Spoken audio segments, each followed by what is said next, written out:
Hi everyone, and welcome to another edition of the Sales Mindset TV show. I'm Chris Edwards and I'm here with Steve Knapp. Hi Chris, hi everybody. How are you doing? You know I'm always good. Brilliant. How was your weekend? It was one of Dad Taxi. Okay. Running around everywhere, looking after everybody. Brilliant. Yeah. Brilliant. Well, it's Tuesday today, but we actually called up yesterday for a network meeting, didn't we? We're at the same network meeting yesterday. We were. In which you presented to. And this week is all about networking. Yeah. So first of all, let's start. Why should you network? Why did you go to that network meeting yesterday? What a great question. I mean, and it isn't just because I've paid my membership fee, right? Although there is a bit of sort of cost involved in networking. Predominantly, it was to promote myself and promote my business.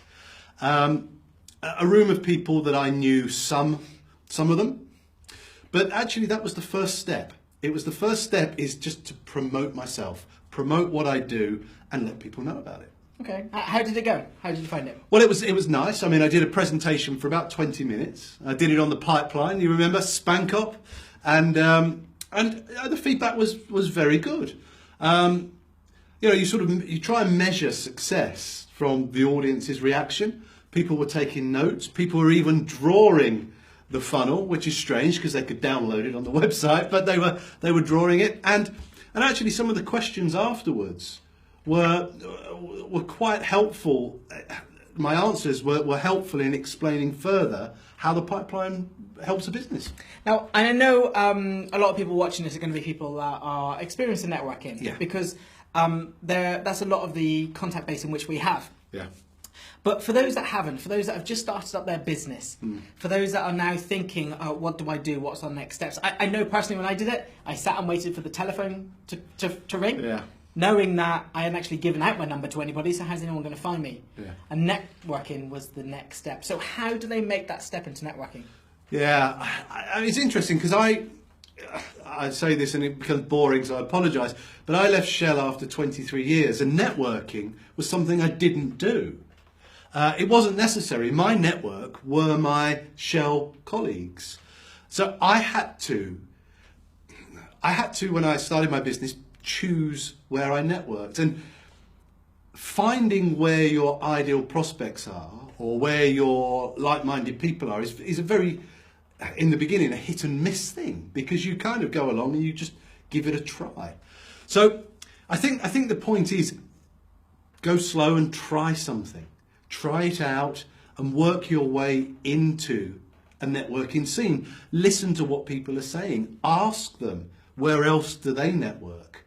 You know, and if your market is not represented in that room that you are, just check. Have people heard where what you offer or what you sell might be received well? Brilliant. So if we had to give a top tip for all those people watching, what would it be?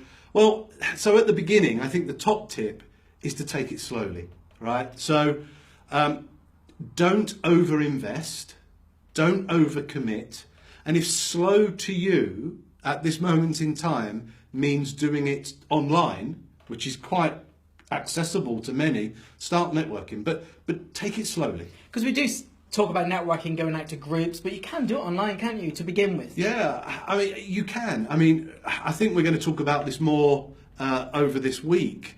But if you look at LinkedIn as an example, I started work on LinkedIn before I went out physically networking. Yeah. It was a good place for me to build my confidence around content. And when people are going into the paid groups, getting out and about, should they be looking at the non-membership groups to begin with? As you said, start slowly, baby steps, don't commit too much financially. Yeah, I mean, take advice from people you know, but there are so many good. As we've had a good conversation over this weekend just gone from the group about the relative differences between, let's call them the mainstream events and what I classify as the independents. And some of the quality in the independent networking is so high. Some of the talkers are really good, and you haven't got to invest that membership fee. Brilliant.